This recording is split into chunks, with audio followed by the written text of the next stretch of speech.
네, 일본으로 가보겠습니다. 도쿄 올림픽이 원래는 작년에 열릴 예정이었는데 코로나 때문에 1년 연기가 되지 않았습니까? 그래서 올해 치러질 예정인데 얼마 전에 일본 정부가 도쿄 올림픽을 열지 않는 것으로 결정을 했다라는 외신 보도가 나왔습니다. 일본 정부는 물론 공식적으로는 부인을 하고 있는데요. 이 상황이 어떻게 되는 건지가 좀 궁금해서 이분 연결해서 자세히 이야기 나눠보도록 하겠습니다. 일본 게이센 여학원대 국제사회학과 이영채 교수 전화로 연결합니다. 나와 계시죠? 네, 안녕하세요. 네, 안녕하세요. 일단 좀 잠깐 좀 말씀을 드렸는데요. 올림픽 취소 여부에 대해서 일본 언론은 지금 어떻게 보도를 하고 있어요? 네, 영국 타임지가 23일 올림픽이 내부적으로 이미 취소됐던 보도를 했고요. 네.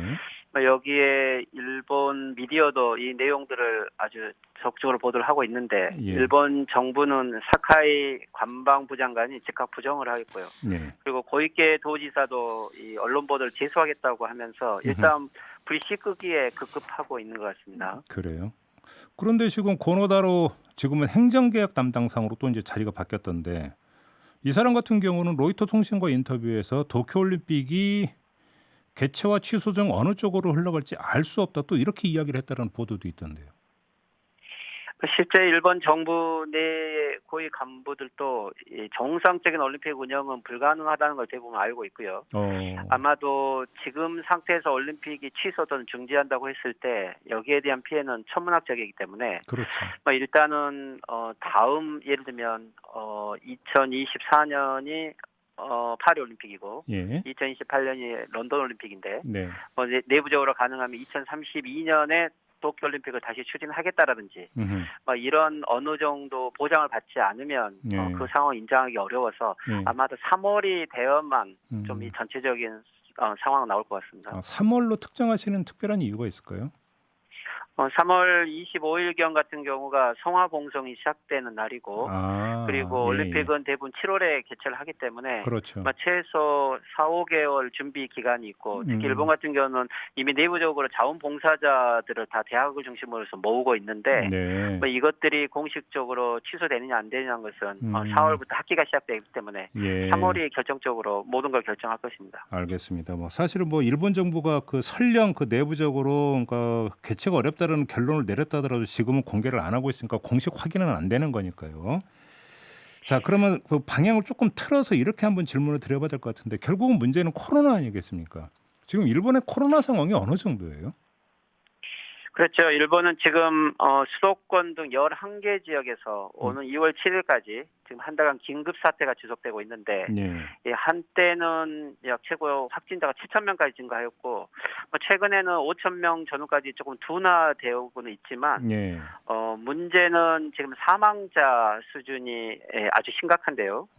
즉 예를 들면 23일 날을 기준으로 해서 1월 23일 기준으로 국내 사망자가 처음으로 5,000명을 돌파했고요. 예. 지금 현재 중증자가 현재도 1일 1,000명 이상을 유지하고 있고 예. 1월 19일자로는 하루 사망자가 100명을 돌파했기 때문에 지금 현재 일본 같은 경우는 전 세계 병상 확보율이 1위로 알려져 있는데 입원을 못해서 사망자들이 속출하고 있기 때문에 네. 지금 의료 붕괴 상황이 심각한 거죠. 근데 이제 지금 이런 겨울에 이렇게 급격하게 확대된 것은 네.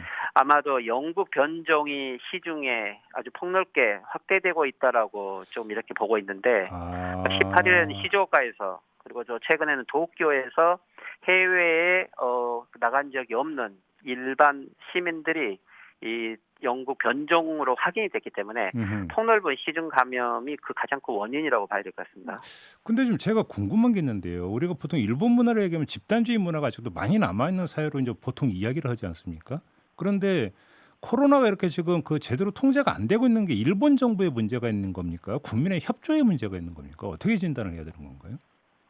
어쨌든 일본 국민들 같은 경우는 서로 간의 거리를 좀 두고 있기 때문에 그리고 초기에는 작년 같은 경우는 코로나에 나름대로 일본 정부의 대책은 전혀 없었지만 국민들의 나름대로 질서의식 속에서 그래도 유지해왔다고 봐야겠죠. 네. 그렇지만 일본 정부가 그 기간에 작년 같은 경우는 고트 트래블을 해서 전국 여행을 확대하면서 결국 경제를 우선시하면서 코로나 대책을 근본적으로 하지 않았던 거죠. 그렇지만 이 겨울에는 워낙 스피드가 빠르고 영국 변종까지 들어오면서 네. 아무리 국민의 문화가 있다 하더라도 예. 이것을 비과학적인 방법으로 대처하기는 쉽지 않은 거죠.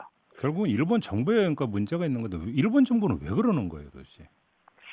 글쎄요, 일본 정부 같은 경우는 물론 올림픽을 예정하고 있었기 때문에 예.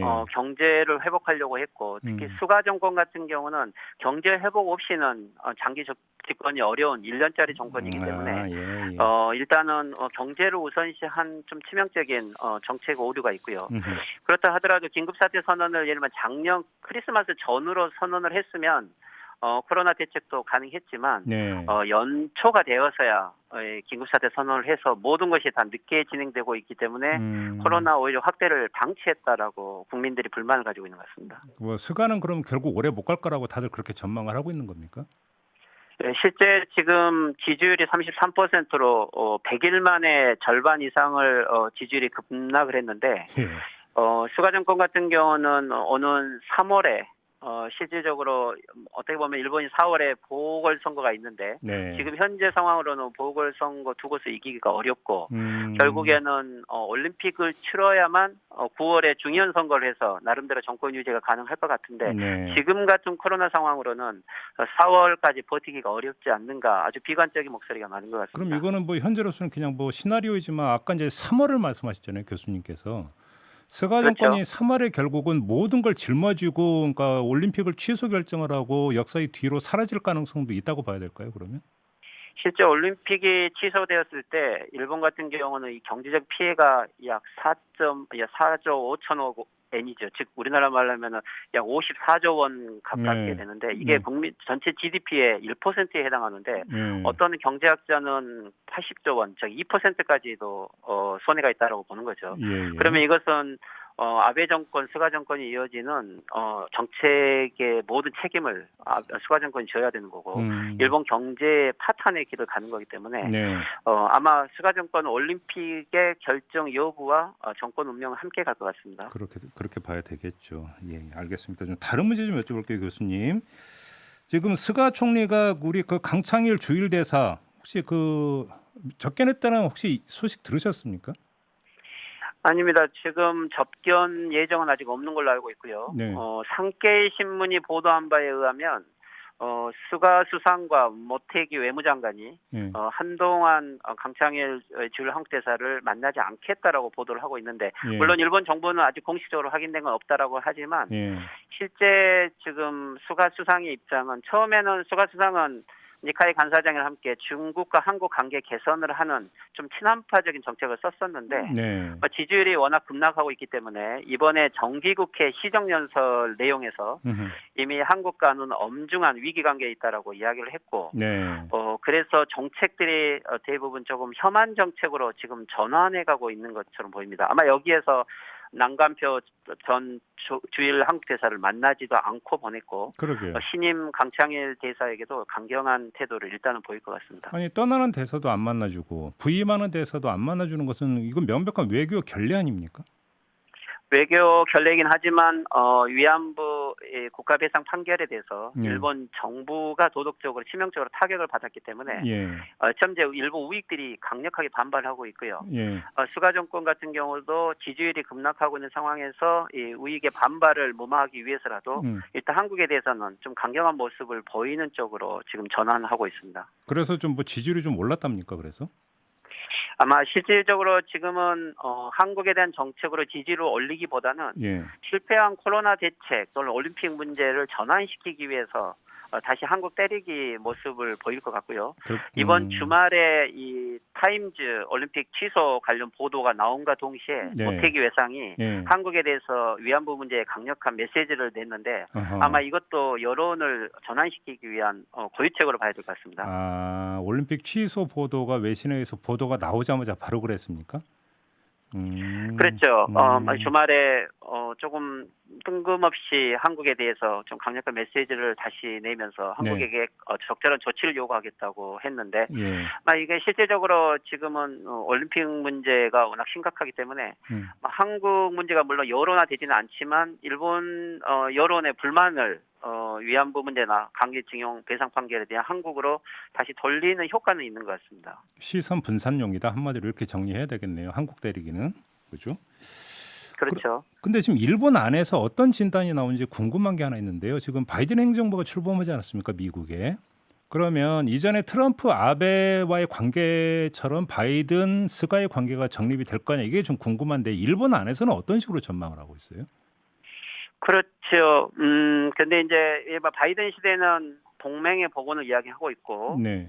트럼프 정권보다는 한미일 공조를 중요시하기 때문에 한일 관계 악화를 원하지는 않는 것으로 알고 있습니다. 네네. 하지만 이제 지금 현재 지금 미국 문제가 워낙 급하기 때문에 한일 간의 역사 문제에 당장 중재하거나 개입할 것 같지는 않고요. 네.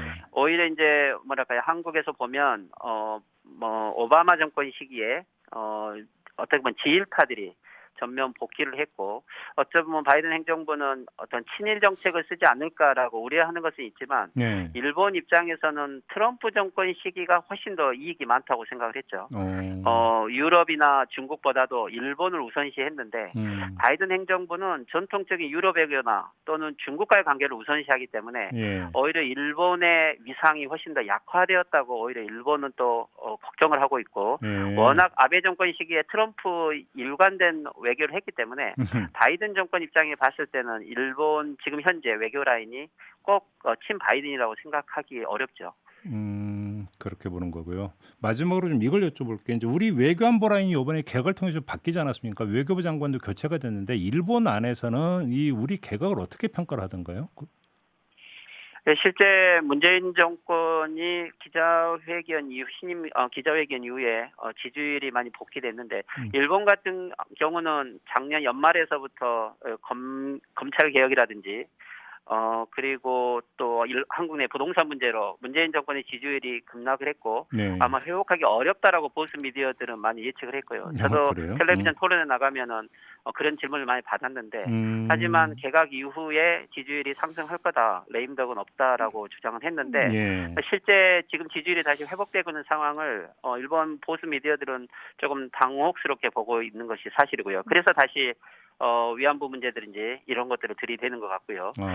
최근에 정의용 외교부 장관 같은 경우에 대해서는 일본 보수 미디어는 한미 관계 그리고 남북 관계 개선을 위한 인사 기용이다라고 보고 있고, 일본 정부는 공식적으로 코멘트는 하지 않았지만 위안부 문제 징용 배상 판결과도 관련이 있기 때문에 한국의 적절한 대응을 요구하겠다라는 원론적인 입장을 표명하고 있는 것 같습니다.